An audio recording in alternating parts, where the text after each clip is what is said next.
that was not what I meant to do.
Good morning. I'm Marge Stockton, and I'll be your online worship leader this morning. During the service, we recommend you have your Zoom screen set to speaker view. This is Common Ground, our celebration of worship for people of many paths who are gathering virtually to share in the responsible search for meaning and truth. Pathways is a warm and open community where all who come with open minds and kind hearts are welcome, regardless of ability, age, race, gender identity, or sexual orientation. If you're visiting with us for the first time today, we welcome you to our virtual service and hope you'll visit us in person when we can be together again. Please feel free to introduce yourself in the chat, to send us a note about your visit, or ask for more information. Email office@pathwaysuu.org. We hope that all who join us today find this a safe and inspiring place to worship.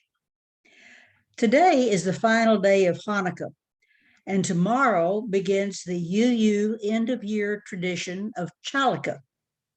Chalaka begins the first Monday in December, and each day a chalice is lit, and the day is spent reflecting on the meaning of that day's principle and doing a good deed that honors that principle. I invite you to come to Herod Reesner's today at 11:30, where Luke Kimball will tell us much more about Chalaka. Our opening song this morning is hymn number 347, Gather the Spirit. Words and music by our favorite troubadour, Jim Scott, sung by Alina Hemingway and Mike Menifee of the Kitsap UU Fellowship of Bremerton, Washington. With microphones remaining muted, sing along with them.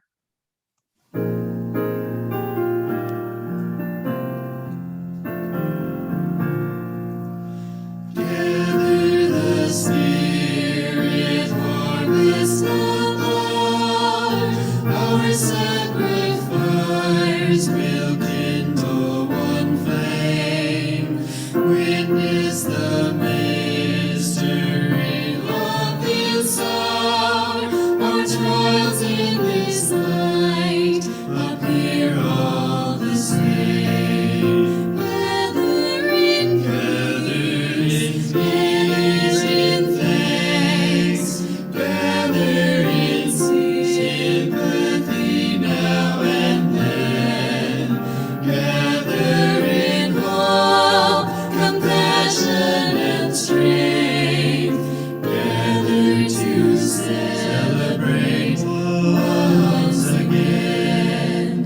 Gather the Spirit of heart and mind, seeds for the sowing are laid in store, nurtured in love and conscience refined, with body and spirit united once more. Gathering is in thanks, gather in sympathy now and then, gather in hope, compassion and strength, gather to celebrate once again. Gather the Spirit, growing in all, drawn by the moon and fed by the sun. Spring, summer to fall, the chorus of life resounding in all. Gathering is in thanks, gather in sympathy now and then, gather in hope, compassion and strength, gather to celebrate once again.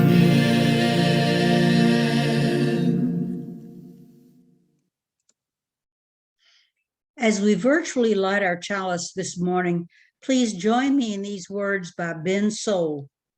Ben is a lifetime member and worship associate at the First Parish UU in Lexington, Massachusetts. Out of the darkness, light, out of the light, warmth, out of the warmth, joy, out of the joy, togetherness. May this flame hold us for the time we are here with one another. I invite you now to join in a renewal of our sacred promises. Love is the doctrine of this church. The quest for truth is its sacrament, and service is its prayer. To dwell together in peace, to seek knowledge and freedom, to serve human need to the end that all souls shall grow in harmony with the divine. Thus do we covenant with each other. Our speaker this morning is Cal Frye. Cal Frye is a humanist celebrant and taught evolution and paleontology before giving in to the dork side of information technology. Currently, he helps researchers at Case Western Reserve University in Cleveland manage their data safely and stay out of trouble. He associates with several churches in Northeast Ohio and has served on several committees of the Central East region of the UUA. Our call to worship this morning will be given by Cal Frye. Good morning. The work of the founders of the church in Salem, Massachusetts produced this, their sacred promise.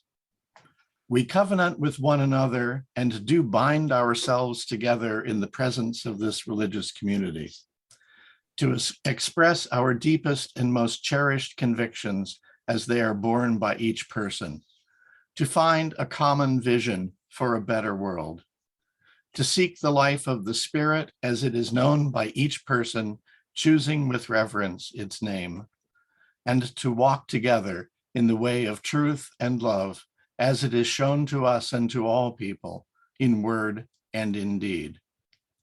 Come, let us worship together. I'd like to meditate briefly with a work by Elizabeth Tarbox from her book Evening Tide. This title is Meditation on All Souls. Excuse me.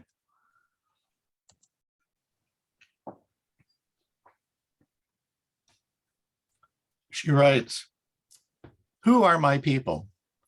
Where are you who birthed me to play in summer's circle? I think I see you out of the corner of my eye, gone before I can look again, working, talking, engaged, and alive. My ancestors are all about me in the ragged edges of memory, like partially developed film. The details are sketchy now. No princes and ladies among them, but scullery maids and journeymen. I know their faces, but not their voices, not the way their clothes smell, not the soft hands warm and red from a day of washing sheets. Did they smile at me? Did they notice the little gifts I brought? I don't remember. Bits of pieces of my people remain in memory's attic, hardly enough to make a tribe. Forebears in small brick cottages with sooty chimneys and outdoor toilets, women with wraparound aprons and men with cloth caps, brown teapots and doilies in unheated bedrooms, my grandmother's slippers, my mother's bone-handled hairbrush, just memories without the power to haunt. So I seek a new tribe, other meanings. The little girl at the shelter shows me a toy. Her creased fingers cannot yet turn a key, but there is still strength in her hand as it touches mine. Though she doesn't know my name, she would come with me if I would make her toy work and protect her from a world that has roughened her skin, bruised her heart, and given her only broken toys. She is a needy child. Therefore, is she not my child? The old man who hardly knows me says he loves me because I bring him a bowl of food and sit there while he eats it. He is a hungry old man. Therefore, is he not my father? At home, I listen to a tape of sacred music and I weep in my chair. And I cannot say if I weep for the child in the shelter or for the child I used to be. The spirits have no power to haunt, I claim. So why do I weep in nostalgia and regret my forgetfulness? I look at the faces around a meeting table, across the sanctuary, in the candlelight of a meditation group, and I think, these are my people now. We belong to each other. I pour out my soul in trust to a new tribe. These are my people who touch my hands, who invite me to come along, who make room for me to sit in the shadow of the candlelight and listen to their songs.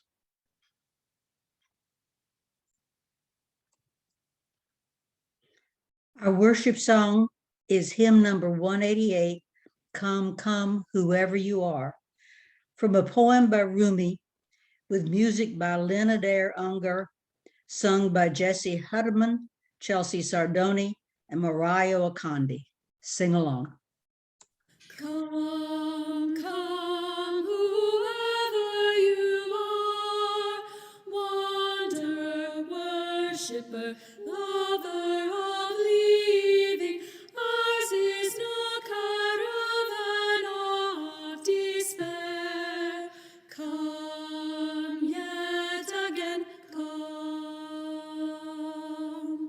come, come, whoever you are, condemned worshipper, lover of living, God is worshipper, lover is living, God is no caravan of despair. Come yet again, whoever you are, condemned worshipper, lover of living, God is worshipper, lover is living. Come yet again, come.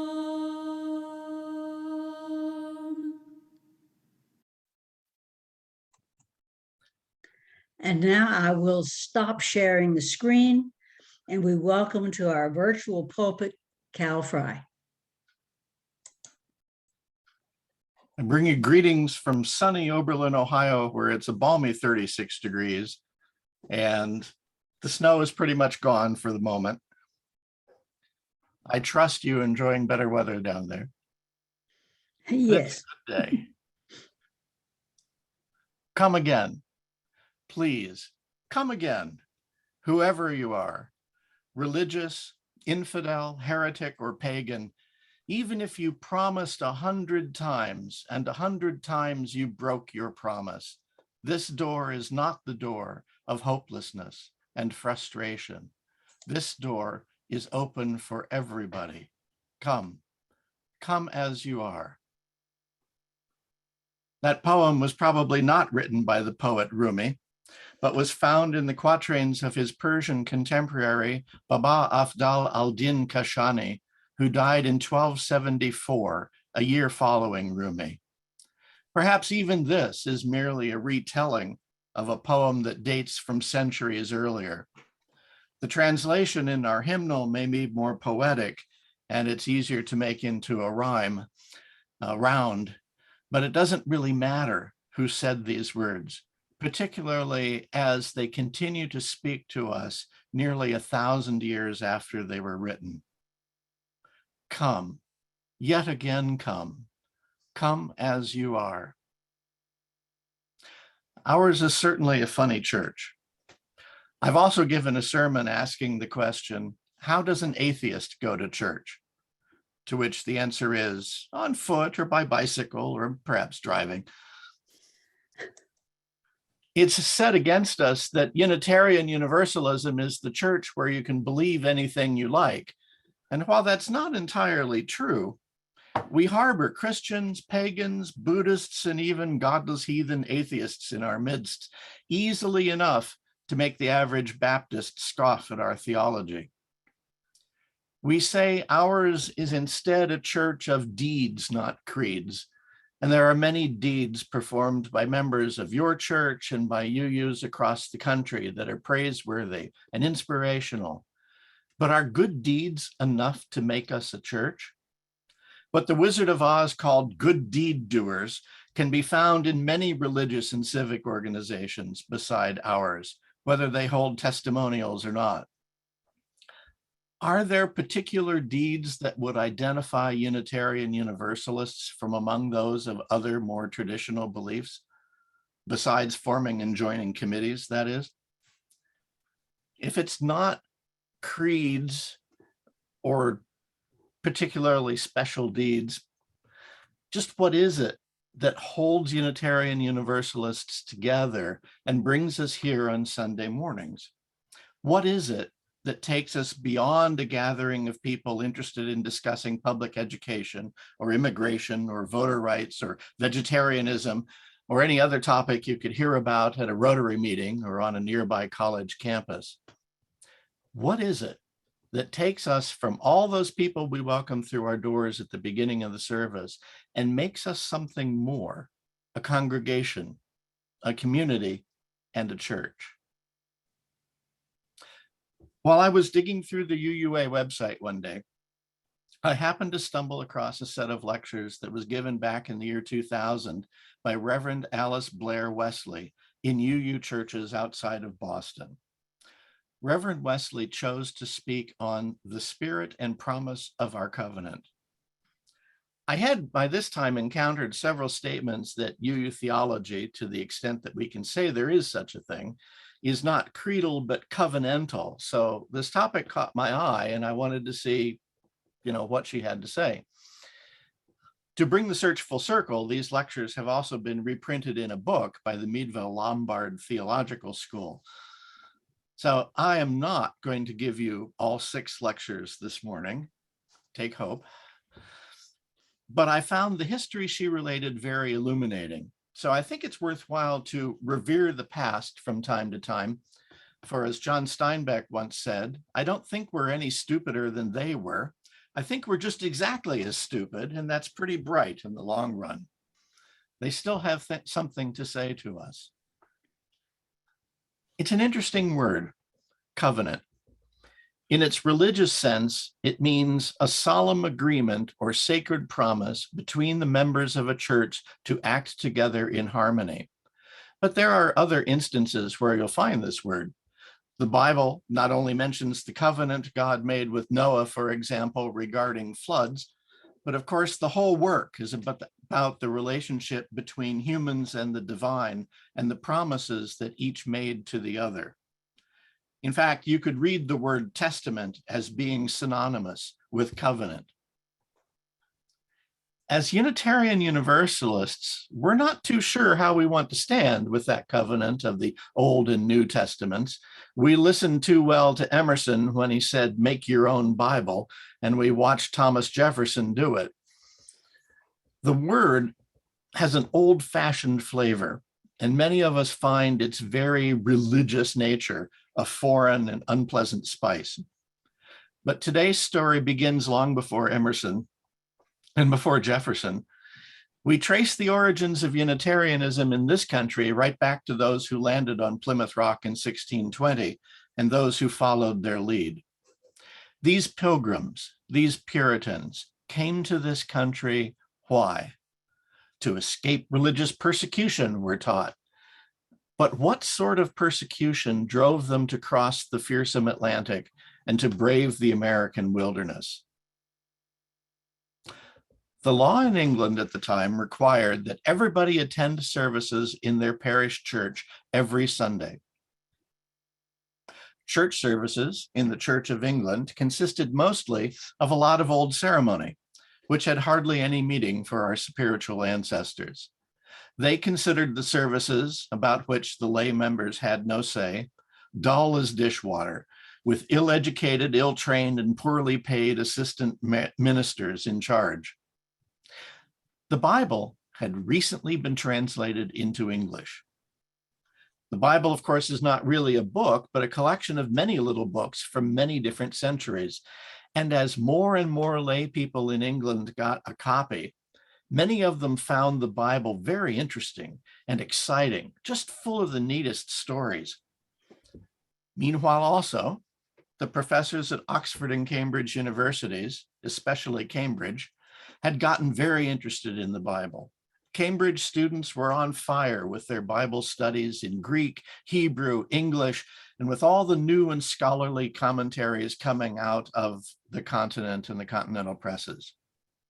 Some ministers, mostly Cambridge graduates, and some Cambridge professors were then doing some mighty interesting Bible preaching in some of the churches. So having endured for so long all those boring services in their mandated local parish churches, the lay people went gadding about, to use Reverend Wesley's term. On a Sunday, they left their own neighborhoods and went to hear exciting preaching in other parishes. Moreover, they wanted to discuss what they had heard with their neighbors, compare what different preachers had to say with their own interpretations of stories they had read themselves. So the lay people met in their houses of an evening with a few other families for discussion. They met in groups of village and town shop owners, butchers, grocers, hat makers, and so on, and their families. The lawyers especially met in professional groups for discussion. Sometimes the lay people even arranged regional meetings for folks in several neighborhoods to meet and discuss. They weren't plotting or scheming or trying to subvert the Church of England. They just wanted to hear good preaching and talk and talk and talk and talk, especially since their Cambridge professors taught them to understand that nearly all the stories in the Bible could be read as having clear political implications with regard to the liberty of church lay people. Well, the bishops of the Church of England did not take kindly to all this gadding about. They ordered the people to stop gadding, to stay home, and in the evenings, stay in their own houses. Any preachers whose sermons the lay people liked to hear and meet to talk about, the bishops were apt to remove from their pulpits. The bishops also made life as uncomfortable as possible for the Cambridge professors. So the lawyers and business people, shop owners and craftspeople established lectureships on market days during the week outside of the churches. On market day, when lots of people came to town, the Cambridge professors would lecture to the crowds who wanted to hear them. Now the bishops shut down these lectureships. But the bishops didn't get near enough of the gadding about and talking shut down before the lay people in wide sections of England had worked out in considerable detail what a free church would look like and how authority would be delegated in free churches, the kind of free churches the people had in those Bible stories without bishops, the kind of free churches that Paul wrote to.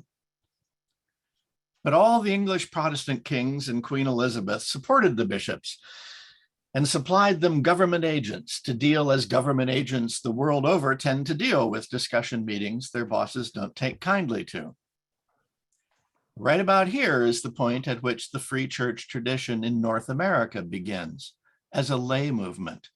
And as these lay people put it, they had a charter, not from the king, but from the Holy Spirit of love, to gather themselves into corporate bodies of faith, into churches.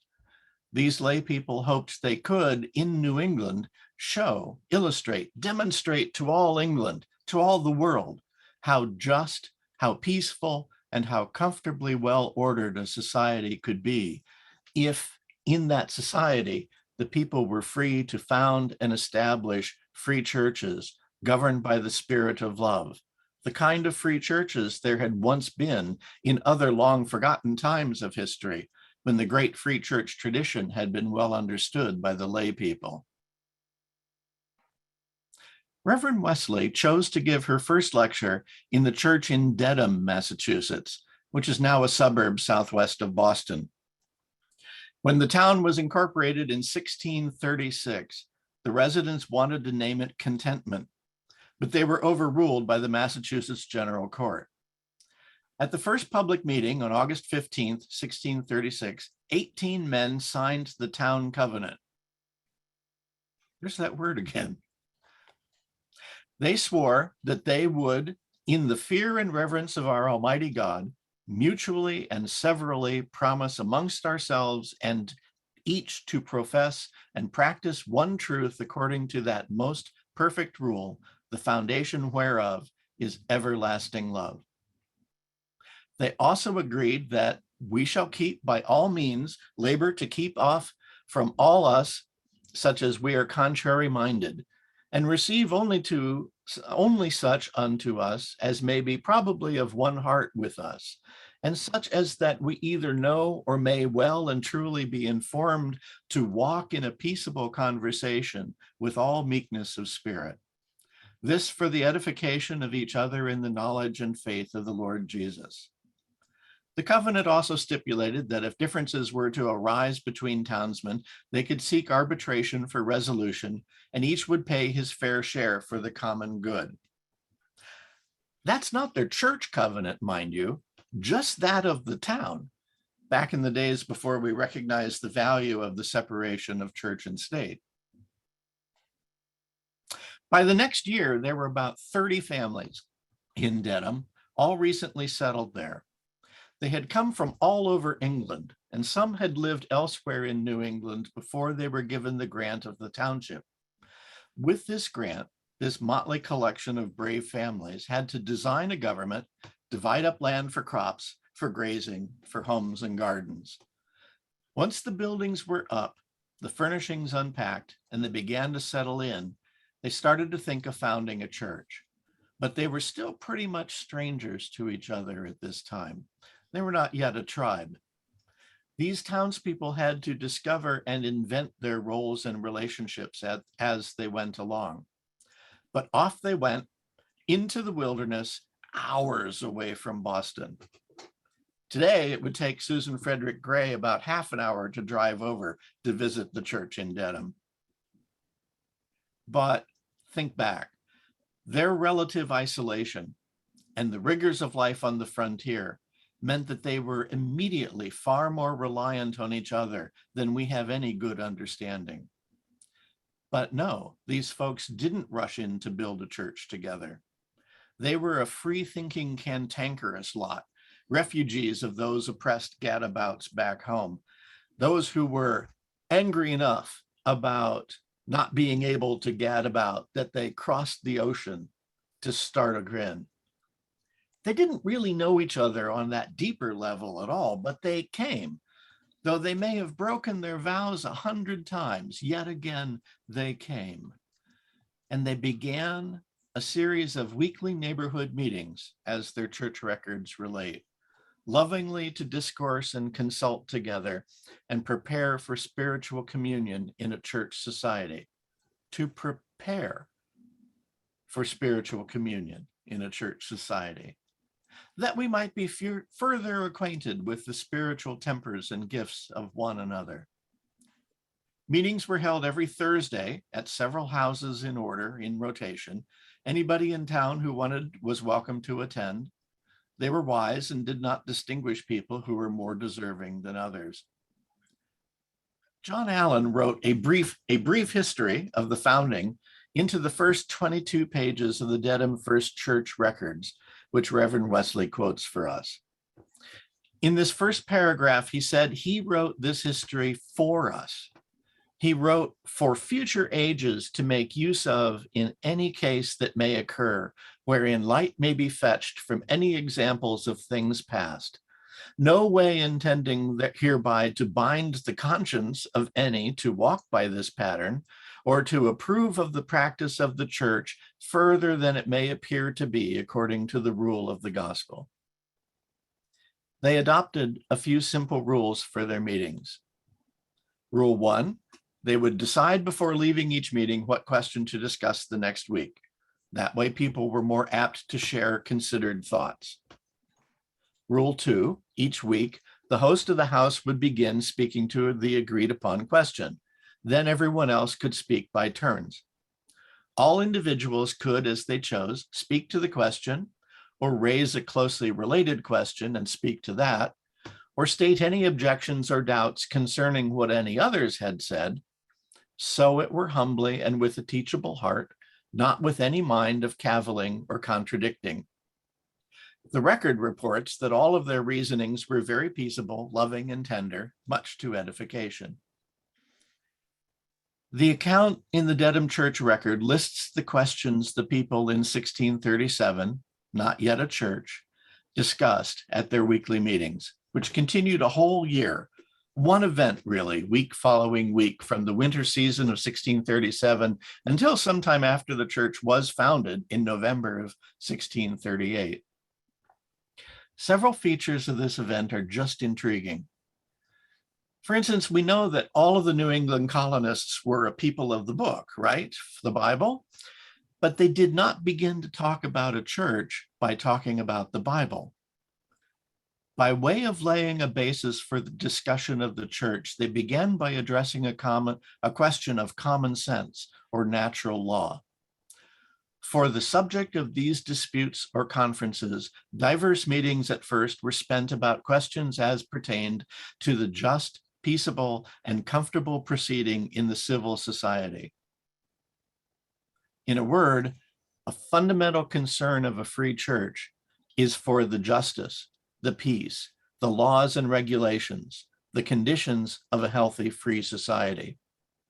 There in the wilderness, these people, having just come from the anguish of European society in the 1600s, knew there can be no peaceably functioning free church in the long term if it's not set within a larger society where concerns for justice, peace, and reasonable laws can be freely and effectively voiced without suppression. And that beginning concern for the conditions of the larger society always remained in the background of the New England church and could very readily at any time spring to the foreground if occasion warranted. In England, in the decades before the 1630s, there had been no strong, clear, authentic voices for justice, peace, and reasonable laws coming from the established state church, not as these New Englanders understood things. Furthermore, every effort of lay people like themselves to get going even quasi-church meetings to discuss such matters had been systematically thwarted and suppressed. For just such meetings as they were now having in Dedham, people had been fined, jailed, exiled, whipped, or even hanged. So they talked first about the conditions of a good society in general. But the author of the record, John Allen, wrote down no details of their diverse meetings on this broad subject, perhaps because from the danger that even out here in the wilderness, so far from England, a written record could fall into the hands of an unfriendly agent of the king. Anyhow, after much general talk about civil society, they began to edge toward talk about a church. Their first question on this subject was, here we are, not presently members of any church. We don't know each other well religiously. Are we qualified to assemble together and confer like this? Their answer, we are, if in the judgment of charity, we seem to be and think we are acting out of, in our terms, genuinely deep religious love. Next question. Well, if we can meet like this, just as neighbors, isn't this enough? Maybe we don't need a church. Their answer was interesting. They said, no, this is too casual. We are more than neighbors together. If we really want to live in the ways of our deepest love, then we must intentionally form a much deeper community of love. The spiritual condition of even deeply loving people is such as stand in need of all instituted aids for the repair of the spirit and edification of the whole body of the church. And besides, others in the larger society need the example of love which a free church will publicly show forth. Otherwise, others might not be drawn to the life of effective love or enjoy the benefits of justice, peace, and so on in civil society, which this free church will care about and speak out for. They understood the role of the church as filling the needs of both the members and the larger community. Quite a few references to the Bible came into their later discussions, precisely when they got into issues of authority inside the church, for they read the Bible with sociological and political eyes. But what they were doing with reference to Bible stories is just what I'm doing right now. They were looking back in time to earlier eras of reform in the records of great free church tradition to see how things were done back then and whether those ways made sense to them in their own times. Their central conclusion from all these weeks of discussion was this: members of their new free church should be joined in a covenant of religious loyalty to the spirit of love. And once the members were joined in a covenant of their own writing and signing, the members' loyalty in the church should be only to the spirit of love working in their own hearts and minds. No one, not the governor, not the general court, not even members of other similarly covenanted churches in neighboring towns, no one else would have any authority in the local free church. This is the essence of teamwork, of people drawn together by a common bond, not merely assembled by convenience. They were improvising together, making it up as they went along, honoring tradition while refusing to be bound by it. This process can go wrong if we let it. I called us to worship, quoting the covenant of the church from Salem, which itself is famous for other reasons, perhaps from not recognizing their own covenant. I could examine that story, but one New England church at a time is enough for us. Salem and their experiences help us remember that it's easy for groups, particularly for small ones, to neglect the foundations of community, to break their vows, perhaps 1,000 times. And our community may not be for everyone, but at least we hold it for those of open minds, kind hearts, and willing spirit. With determination and an honest desire to ever return to the spirit of love, community can be restored and maintained. Well, for any who might suppose our 17th century ancestors talked mostly about original sin, predestination, and hellfire, Reverend Wesley reports not one of those topics is even once mentioned in the record of the founding of the Dedham Church. The document describes these discussions and the talk they engaged in at each step of the way to the founding and on to their first reception of new members after the founding and on the first election of officers, at which they ordained 2 of their own members as pastor and elder. In the years since that time, Dedham, Massachusetts bucked the state church authority of Massachusetts, helped establish the congregational churches as independent bodies, helped lead the transformation of those Congregationalists into Unitarians, and by unanimous vote, authorized the very first taxpayer-funded public school in America. The tradition of liberal religion goes far back and remains founded on this notion of independent congregations, members joined together willingly and in love to sort out as best they can the problems of their age. As strangers, they came together, forgave each other those broken vows, and in a caravan of hope, set out to build a community. In the records of the founding of the church in Dedham, there's much use of the words reason, reasons, reasoned, reasoning, deliberation, make trial of, clearing, cleared up, encouragement, advice, advise, counsel, agree, agreed, agreement, approbation, liberty, liberties, and promising. There's also repeated use of the words sweet, comfort, help, and brotherly. But by far, the most commonly used words in this written history are affection, affections, affectionately, embrace, and love, loving, lovingly. Why?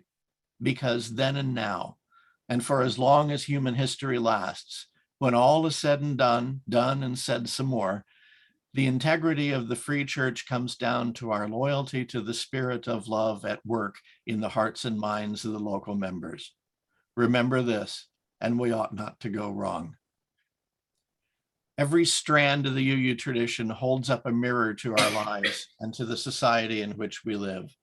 Each brings both critique and constructive practice. Every strand has evolved in recent decades toward a more inclusive vision of wholeness and interconnectedness. Each brings a somewhat different perspective and body of wisdom to the circle of dialogue. As UUs grow more diverse, we strive to grow toward more solid common ground. And it is not easy. The more diverse we are, the more opportunities there are for disagreement. Gather in peace, gather in thanks, gather to celebrate once again. The people who founded First Church in Dedham knew so and clearly said so. And that's why we still say together in yours and many churches around the country now, what is really their covenant? Love is the doctrine of this church. The quest of truth is its sacrament and service is its prayer. To dwell together in peace, to seek knowledge in freedom, to serve human need, to the end that all souls shall grow into harmony with the divine. Thus do we covenant with each other and with God. May we long continue to say so, or something very much so, and understand deeply what we are saying in the liberal free churches these people founded. Thank you.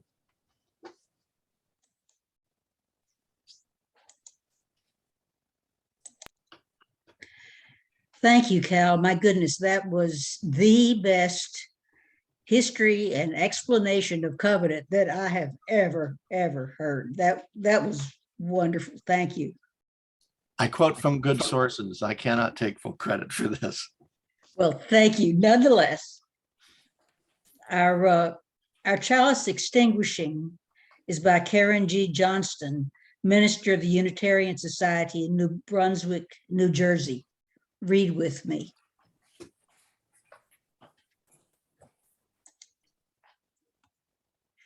Spirit of life, we seek to touch that joy that never leaves this world, that is not happiness built on happenstance, but is a living, breathing joy greater than any single moment.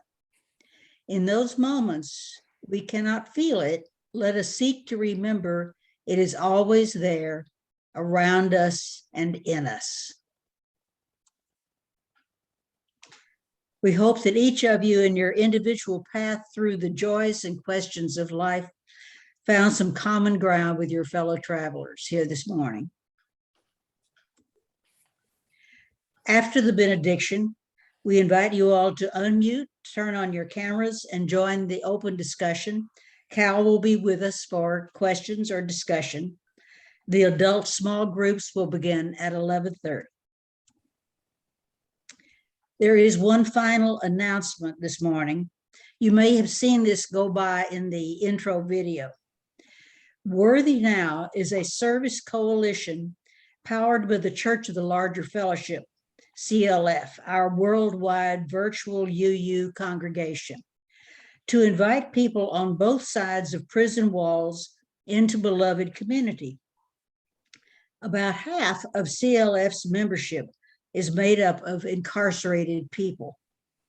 To support the Worthy Now mission, INTUC, our local UU association, will match donations up to a total of $10,000. But the deadline for matching donations is December 31st. Let's step up to help this worthy mission and capture the INTUC match. I will put a link in that chat where you can make, excuse me, your donation.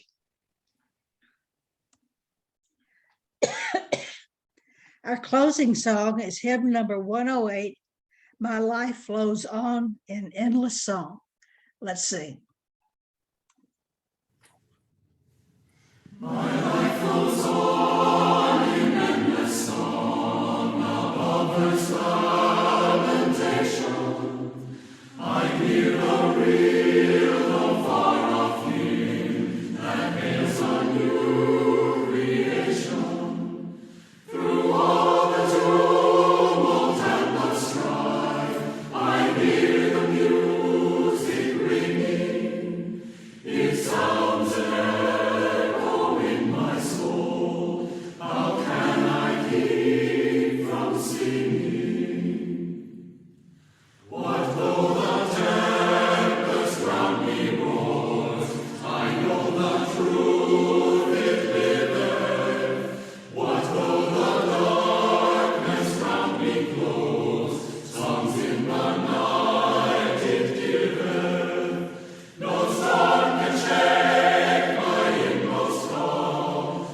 Well, If you are who you were, we have failed. If you are who you were and the person on screen next to you is who he or she was, if none of us has changed since the day we came in here, we have failed. The purpose of this community, of any church, temple, zendo, mosque, is to help its people grow.